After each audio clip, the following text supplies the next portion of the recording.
आइए स्वाध्याय सत्र का शुभारंभ करते हैं। 3 अध्याय अपने पूर्ण हो चुके हैं। चतुर्थ अध्याय से आज का सत्र प्रारंभ होगा। मंगलाचरण।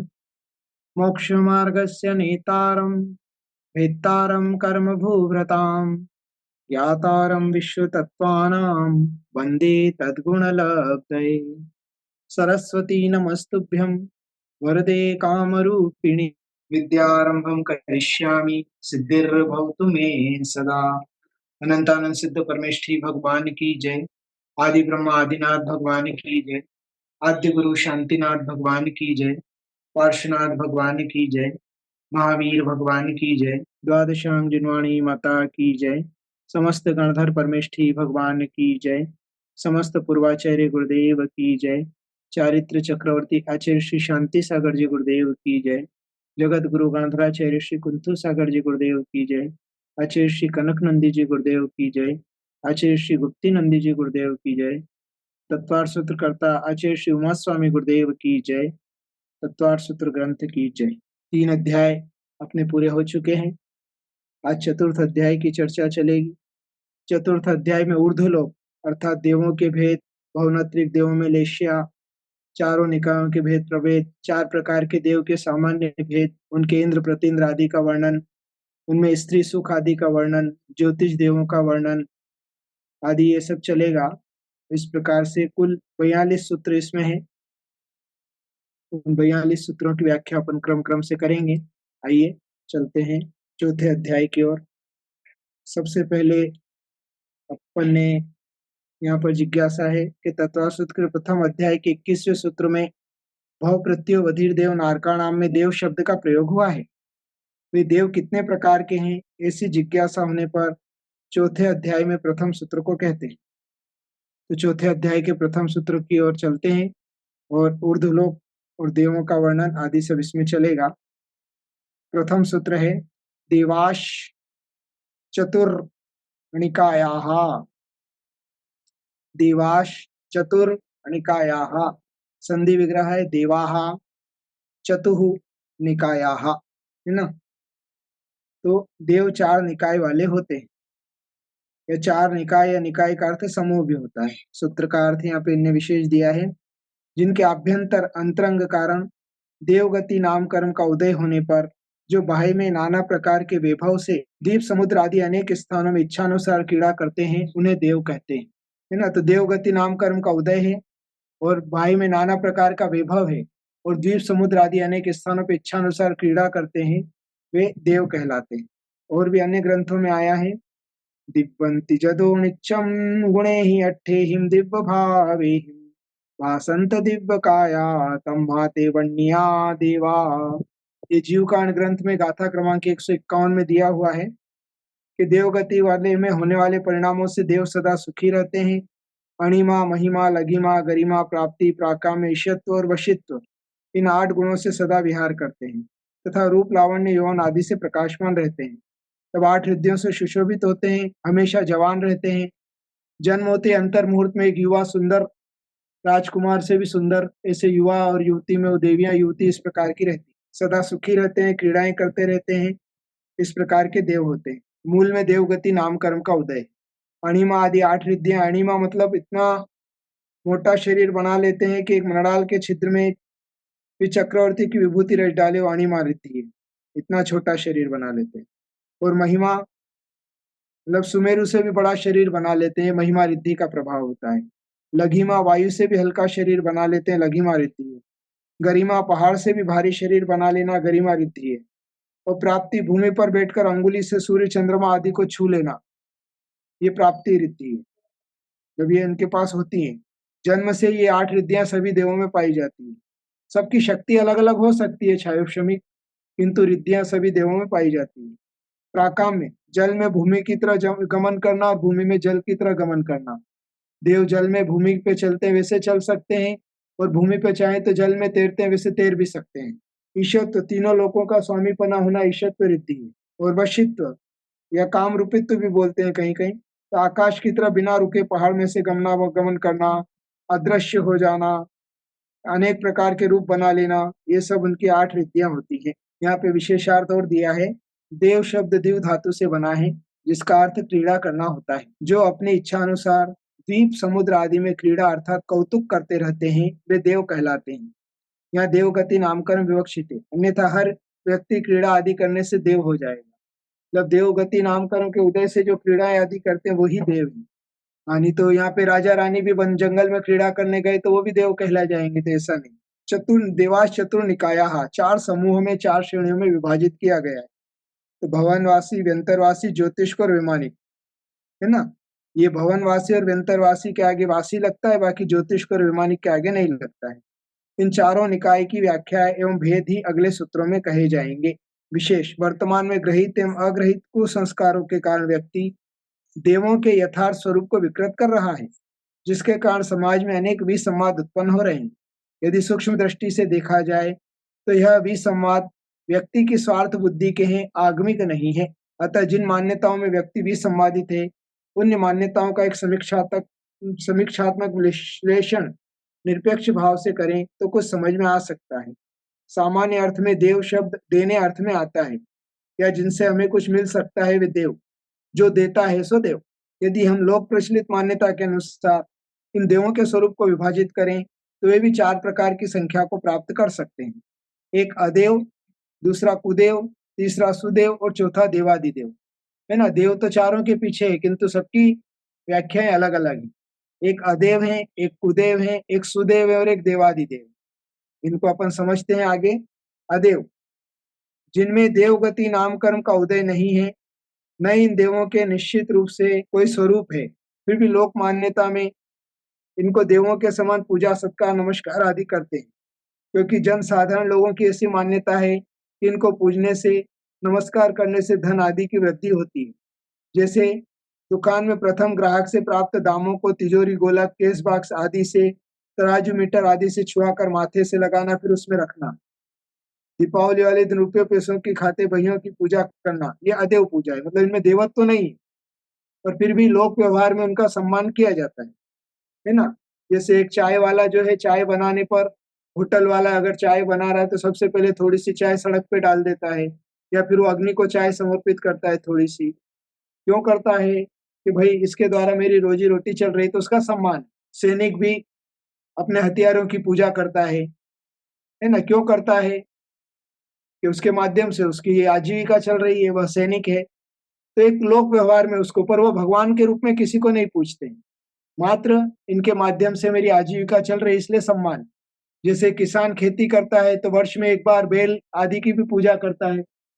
बेल को उसको तिलक लगाता है, उसको श्रृंगार करता है, उसको कुछ भोजन मीठा खिलाता है। क्यों? ये साल भर मेरी कमाई के साधन है। तो इस प्रकार से वह अदेव है, देव नहीं है।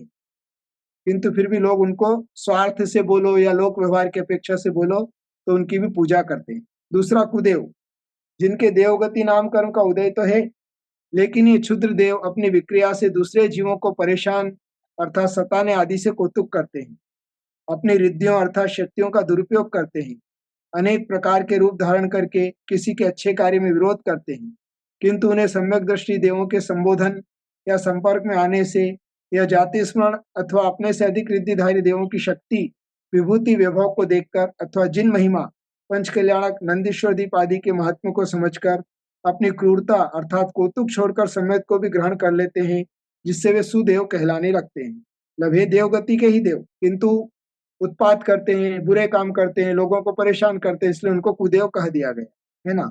और अदेव के अंदर और भी चीजों को ले लेना, जिसमें देवत्व, जैसे ऊपर बताया ना, अदेव में जिसमें देवत्व नहीं है, किंतु फिर भी देव मान के पूजा की जा रही है ना। जैसे लोक व्यवहार में कोई वृक्ष के ऊपर धागा लपेटते उसकी पूजा करते हैं, है ना। तो वास्तव में उसमें देवत्व नहीं है, वह मिथ्यात्व है, उसको भगवान मान के पूजा कर रहे हैं। वहां पे वो सिरासर मिथ्यात्व हो जाएगा। और एक अपनी तराजू बाट का सम्मान करना, अपने घर की चौखट का सम्मान करना, ये लोक व्यवहार है।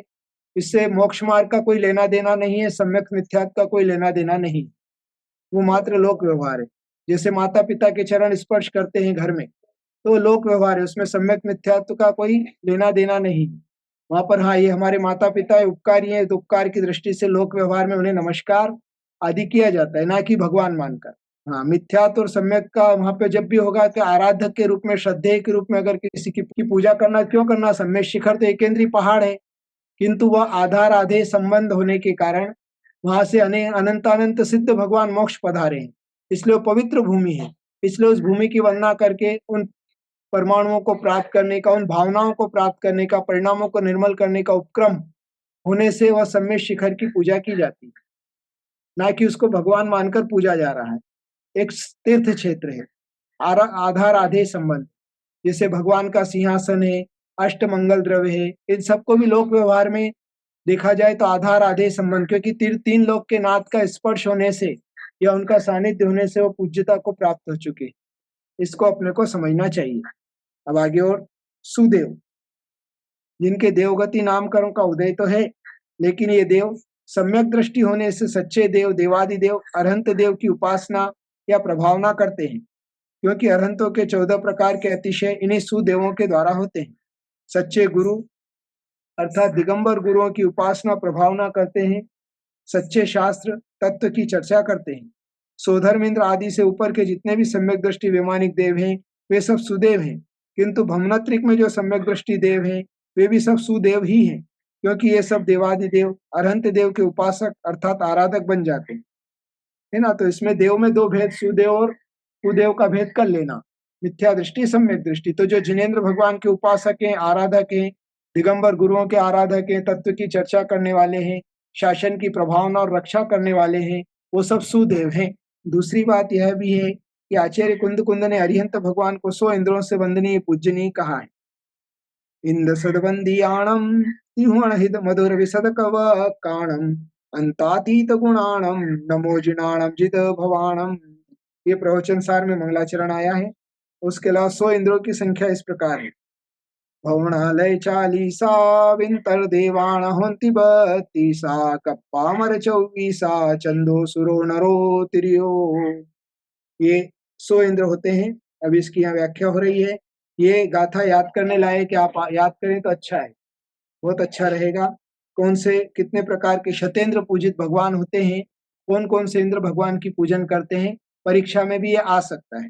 भवनालय 40, भवनवासी के 40, विंतर देवाण हुंती 32, विंतर देवों के 32, कप्पामर 24, कल्पवासियों के 24, चंदो सुरो नरो त्रियो, चंद्रमा सूर्य मनुष्य त्रियंश, है ना। तो इस प्रकार से यहाँ भवनवासी के 40, विंतरों के 32, कल्पवासियों के 24, ज्योतिष के देवों के 2 इंद्र, चंद्र और सूर्य, मनुष्यों का 1 इंद्र चक्रवर्ती और त्रियंशों का 1 इंद्र सिंह। इस प्रकार 100 इंद्र होते हैं। इनमें कुछ इंद्र 24 तीर्थंकरों के यक्ष यक्षिणियां भी होते हैं तथा जिनेन्द्र भक्त होने से सम्यक दृष्टि होते हैं। सम्यक दृष्टि षट आयतन से भी होते हैं। षट आयतन अर्थात सच्चे देव, शास्त्र गुरु और इन तीनों को मानने वाले, ऐसे 6 आयतन होते हैं। सम्यक दृष्टि देव तो मनुष्यों से भी अधिक आयतन से भी होते हैं, क्योंकि देवों के सम्यक दर्शन के कारणों में सबसे अधिक है। देव रिद्धि दर्शन से उन्हें सम्यक्त हो जाता है। पावन प्रसंग में व्यक्ति विशेष की महिमा का कथन नहीं, बल्कि सम्यक दर्शन के महत्व की चर्चा है। अतः सम्यक दृष्टि यथायोग्य पूजा सम्मान का पात्र है। यथायोग्य शब्द पर ध्यान देना, जो जिस योग्य उसके उतना ही सम्मान होना चाहिए। भगवान को भगवान मानकर सम्मान होना चाहिए, देव को देव मानकर सम्मान होना चाहिए। देवादिदेव जो सर्वज्ञ, वीतराग एवं हितोपदेशी, 18 दोषों से रहित हैं तथा जो समस्त देवगति के देवों के भी देव हैं, अर्थात सभी देवों से पूजनीय वंदनीय हैं, वे देवादिदेव हैं। इन्हें अरिहंत, तीर्थंकर, केवली आदि नाम से जाना जाता है या जानते हैं। तो ये 4 भेद आपको समझ में आए होंगे, है ना। 4 भेद बिल्कुल सरल स्पष्ट यहाँ पर मुनि भगवान ने दिए हैं। अदेव, कुदेव, सुदेव और देवादिदेव, इन चारों को सही समझना, यही हमारा सम्यक दर्शन। जो जैसा है उसे वैसा जानना, है ना, वैसा श्रद्धान करना और तद अनुरूप आचरण करना, यही सम्यक दर्शन, सम्यक ज्ञान और सम्यक चारित्र है। समीक्षा आजकल मिथ्यात्व को हटाने के नाम पर, कुदेवों के हटाने के नाम पर सुदेवों का भी तिरस्कार किया जा रहा है। तीर्थंकरों के यक्ष यक्षिणी या स्थानगत रक्षक देवी देवताओं को भी अभद्र शब्दों द्वारा, क्रियाएं द्वारा उपेक्षित, अनादरित किया जा रहा है। आजकल जो कोई भी इन सुदेवों का अनादर, तिरस्कार कर रहे हैं, हम उनसे पूछना चाहते हैं कि जब भी ये कोई पारिवारिक, सामाजिक, राजनीतिक, धार्मिक महोत्सव में जिन सामाजिक श्रेष्ठियों का, राजनीतिक नेताओं का, असंयमी विद्वानों का, अरिहंत जिम्बिम्ब आचार्य उपाध्याय साधु परमेष्ठियों के समक्ष धार्मिक मंचों पर उन लोगों का उपाधियों से, कीमती उपहारों से जो सम्मान किया जाता है, उनकी प्रशंसा की जाती है, वह कहाँ तक उचित है? अनेक पर्व उत्सवों में चंदा आदि देकर सहयोग करना कहाँ तक अच्छा है? ऐसे लोगों के साथ खान-पान, रोटी-बेटी का व्यवहार करना कहाँ तक ठीक है ना? आप समझ रहे होंगे कि महाराज जी क्या कहना चाह रहे हैं कि हम उन सब का तो कर सकते हैं और जो सम्यक दृष्टि देवी-देवता है, उनका तिरस्कार करते हैं, उनसे अभद्रता करते हैं, ये उचित नहीं है। कुछ लोगों का कहना है कि ये देव अस्त्र, शस्त्र, वस्त्र आदि से सहित है, अतः अपूज्य है। इस शंका के समाधान में कहना है कि मात्र अस्त्र, शस्त्र, वस्त्र आदि सहित होने से ही उनके अपूज्यता का लक्षण घटित नहीं होता है, क्योंकि डाकू, गुंडे, बदमाश भी अस्त्र, शस्त्र, वस्त्र सहित होते हैं। तो हम इनसे रक्षा करने वाले सैनिक, पुलिस, चौकीदार, बॉडीगार्ड भी अस्त्र, शस्त्र, वस्त्र सहित होते हैं। यदि आपकी कोई पारिवारिक, आर्थिक हानि या समस्या हो और इनके द्वारा आपकी सहायता हो जाती है, तब आपका भी इनके प्रति आदर भाव बढ़ जाता है। आप उनका सम्मान भी उपाधियों एवं कीमती उपकरणों के द्वारा करते हैं। यह क्यों? कुछ लोगों का कहना है कि सम्यक दृष्टि देव भी असंयमी होते हैं, अतः इनका सम्मान नहीं करना चाहिए। इस शंका के समाधान में कहना है, यदि आप अपने स्वार्थ से मिथ्या दृष्टि, व्यसनी, पारिवारिक, सामाजिक, राजनीतिक तथा कथित कथित धार्मिक व्यक्तियों का विभिन्न समारोह में सम्मान कर सकते हैं, तब इन सुदेवों का सम्मान करने में क्या हानि? कुछ लोगों का कहना है कि देवताओं में कुछ अच्छा बुरा करने की शक्ति नहीं। जो कुछ भी अच्छा बुरा होता है, अपने पुण्य पाप के निमित्त से होता है। यह बात सही है कि अच्छा बुरा अपने ही पुण्य पाप के निमित्त से होता है। फिर भी पुण्य पाप की सामग्री प्राप्त कराने में जो निमित्त बनता है, उसका श्रेय उसे ही मिलता है। अन्यथा ऐसे प्रसंगों पर श्रेय अश्रेय का भाव क्यों होता है? यदि ऐसा नहीं है, तो हमें यह मान लेना चाहिए कि हमारे पुण्य कर्म से हमें सुख मिलता है, इसमें दूसरों को श्रेय देना अथवा पाप कर्म से दुःख मिलता है, इससे दूसरों को दोष देना नहीं बन सकता है। देवों में प्रभाव शक्ति है, उसे श्राप और अनुग्रह कहते हैं। ऐसा देखा जाता है कि जब कोई देवी-देवता किसी कारण से असंतुष्ट होते हैं, तो उस व्यक्ति, परिवार आदि के श्राप द्वारा शारीरिक, मानसिक, आर्थिक हानि आदि करते हैं एवं जब संतुष्ट होते हैं, तो अनुग्रह द्वारा लाभ पहुँचाते हैं। आचार्य श्री ज्ञान सागर जी, संत शिरोमणि आचार्य श्री विद्यासागर जी के गुरु ने जयोदय काव्य के पृष्ठ 77 श्लोक 39 में गृहस्थों को अपने कुल देवता आदि की उपासना करना चाहिए, ऐसा लिखा है। आचार्य श्री विद्यासागर जी ने भी रत्नकरण श्रावकाचार्य की वाचना के समय गुरोपलिप्सिया श्लोक का विमोचन करते हुए कहा है कि जिन शासन के देवी देवताओं का पान सुपारी आदि से सम्मान करना चाहिए। सुदेवों के सम्मान की प्रामाणिकता। प्राचीन आचार्य द्वारा रचित अभिषेक पाठों में 10 दिक्पाल एवं क्षेत्रपालों को सम्मान सामग्री अर्पण करते हुए आह्वान करना, भारतीय ज्ञानपीठ द्वारा प्रकाशित ज्ञानपीठ पूजांजलि से यहाँ पे मतलब वो प्रमाण दिए हैं कुछ। वसुबिंदु प्रतिष्ठा पाठ में, प्रतिष्ठा पाठों में विशेष रूप से देवागम विधि से इनका सम्मान किया जाता है। 5वें स्वर्गों में देवों में जो लोकांतिक देव, देव ऋषि कहलाते हैं, इनकी अर्चा पूजा स्वर्ग के अन्य देव भी करते हैं। सर्वार सिद्धि ग्रंथ, पूज्यपाद स्वामी द्वारा रचित तत्वार सूत्र की टीका सर्वार सिद्धि। पंडित आशाधर सूरी ने सागार धर्मामृत ग्रंथ में पाक्षिक श्रावकों के लिए शासन देवताओं का सम्मान करने में दोष नहीं, ऐसा कहा है, लेकिन दार्शनिक प्रतिमाधारी श्रावकों को दोष कहा है, क्योंकि व्रती श्रावक अव्रती गृहस्थ को अथवा देवी देवताओं को नमस्कार आदि नहीं कर सकता है। हाँ, उन्हें धर्म वृद्धि, दर्शन विशुद्धि आदि कहकर आशीर्वाद दे सकता है, देता है। ये चौथा पॉइंट आपको समझ में आ गया होगा, है ना? जिन्होंने अभी कोई प्रतिमाएं आदि नहीं ली है, मात्र गृहस्थ हैं, सम्यक दृष्टि हैं, गृहस्थ हैं, किंतु अभी उनकी दर्शन, व्रत, सामायिक आदि प्रतिमाएं नहीं है, तो वह लोग देवी देवताओं का सत्कार आदि कर सकते हैं, नमस्कार आदि भी कर सकते हैं। किंतु जिनकी प्रतिमाएं हैं, पंचम गुण स्थानधारी है, जो दर्शन प्रतिमा आदि वाले हैं, वो उनकी पूजा सम्मान नहीं कर सकते हैं। किसे नहीं कर सकते हैं? स्वयं के लिए। हाँ, किंतु जो शासन की आज्ञा है, जैसे कोई 2 प्रतिमाधारी, 3 प्रतिमा, 5 प्रतिमाधारी अगर भगवान का अभिषेक पूजन करेगा, तो शासन की आज्ञा है कि इन देवी देवताओं को भी आपके महोत्सव में बुलाइए। तो भगवान का अभिषेक पूजन विधान आदि महोत्सव है, तो उनको आह्वान करके उनको वहाँ पर उपस्थिति दर्ज कराए। किंतु सामान्य गृहस्थ की तरह उनका सत्कार सम्मान नहीं करेगा।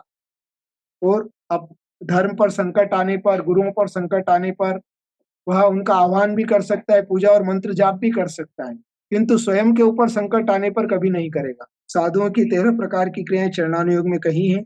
पंच परमेष्ठियों को नमस्कार, ये 5, 6 आवश्यक, 6 निस्सही आसही, ये इस कुल 13 क्रियाएं हैं। इनमें निश्चयी आश्रयी शब्द नगर, ग्राम, आवास, गृह, मंदिर आदि में प्रवेश करते समय, छोड़ते समय प्रयोग किए जाते हैं। इसी के साथ मल-मूत्र विसर्जन आदि के स्थान पर भी निश्चय ही आश्रयी शब्द का प्रयोग करते हैं। इन दोनों शब्दों का अभिप्राय यही है कि इस स्थान के नगरादि देवी-देवता या रक्षक इस स्थान के उपयोग की अनुमति दें तथा उपयोग के बाद उनके धन्यवाद ज्ञापन रूप इन शब्दों का प्रयोग किया जाता है।